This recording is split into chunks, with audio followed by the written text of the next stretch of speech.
Hola a todos. Arrancamos de una vez con este análisis. A ver, piénsenlo un segundo. Vivimos en la era más interconectada de toda la historia, ¿no? Notificaciones zumbando sin parar, esa ansiedad loquísima de ver 50 mensajes sin leer, decenas de chats grupales explotando al mismo tiempo. O sea, el sonido de la vida moderna es un ruido constante, caótico y, seamos sinceros, súper abrumador. Pero, justo en medio de todo este torbellino, está pasando algo increíble. Una tendencia silenciosa pero que crece rapidísimo.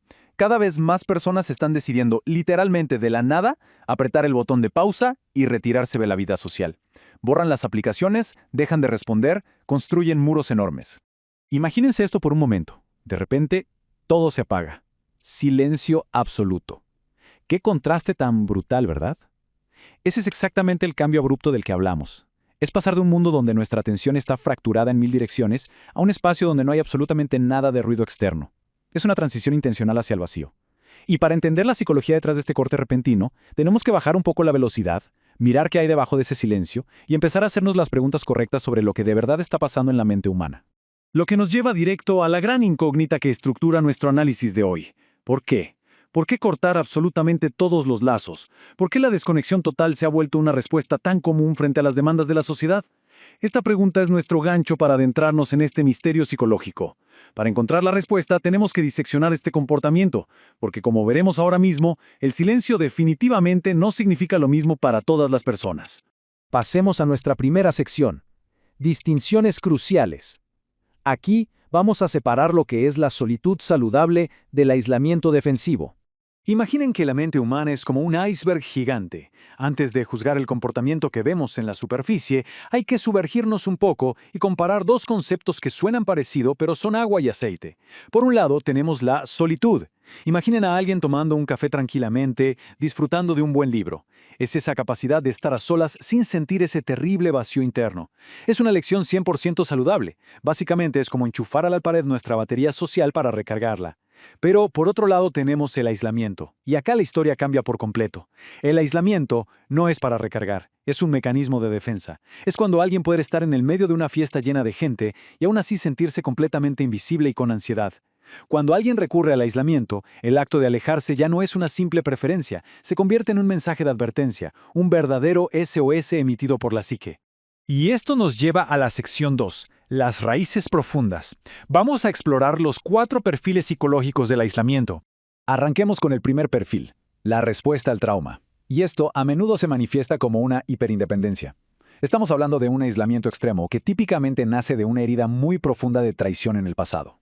Y la verdad, es una lógica de protección impecable pero súper dolorosa.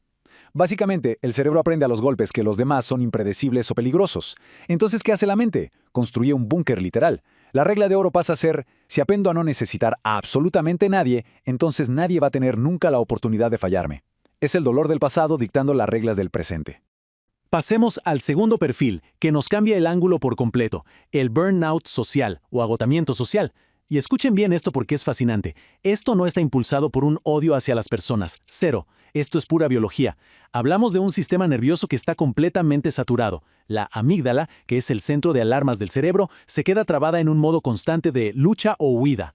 Cuando el sistema está tan sobrecargado por estímulos, alejarse físicamente y cortar la comunicación es de hecho el intento biológico desesperado del cuerpo por autorregularse y volver a un estado de calma.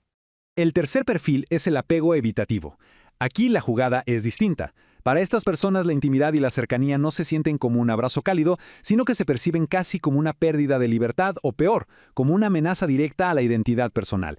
Para alguien con este perfil, el simple concepto de nosotros puede llegar a sentirse tan pero tan asfixiante que dar un paso atrás y distanciarse parece la única forma lógica y segura de proteger su independencia personal y mantener intacto su sentido del yo.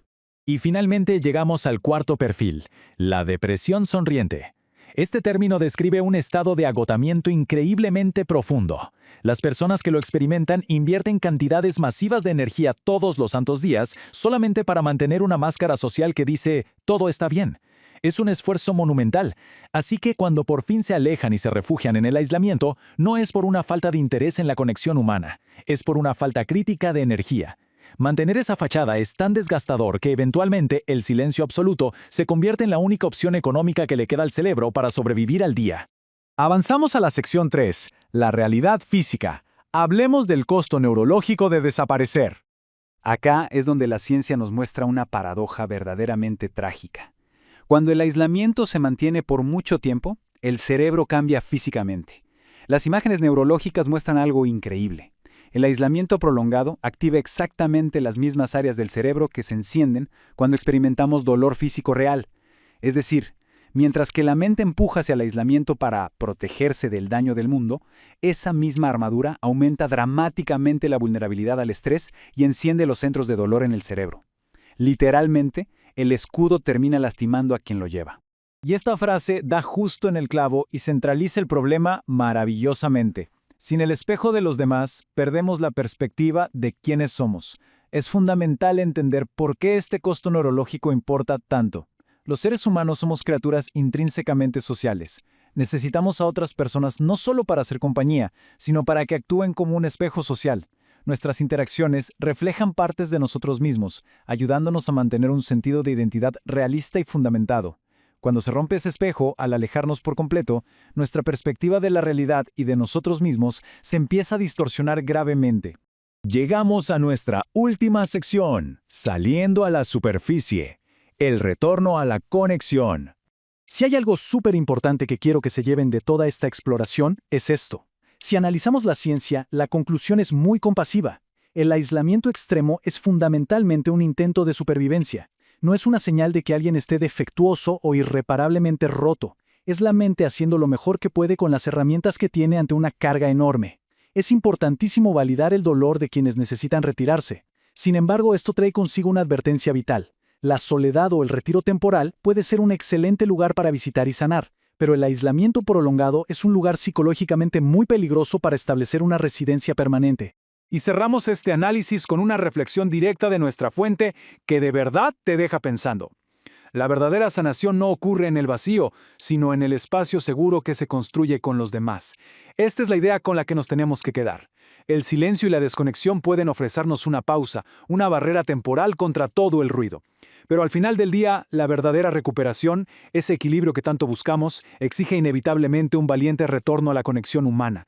Exige reconstruir esos puentes y encontrar seguridad no en la nada absoluta, sino en la presencia de los demás. Así que les dejo esta pregunta dando vueltas. En esta era de hiperconexión, ¿estamos construyendo muros o estamos aprendiendo a construir espacios seguros? Es una pregunta que todos deberíamos hacernos. Muchísimas gracias por acompañar esta exploración visual y, como siempre, sigan cuestionando el mundo que los rodea.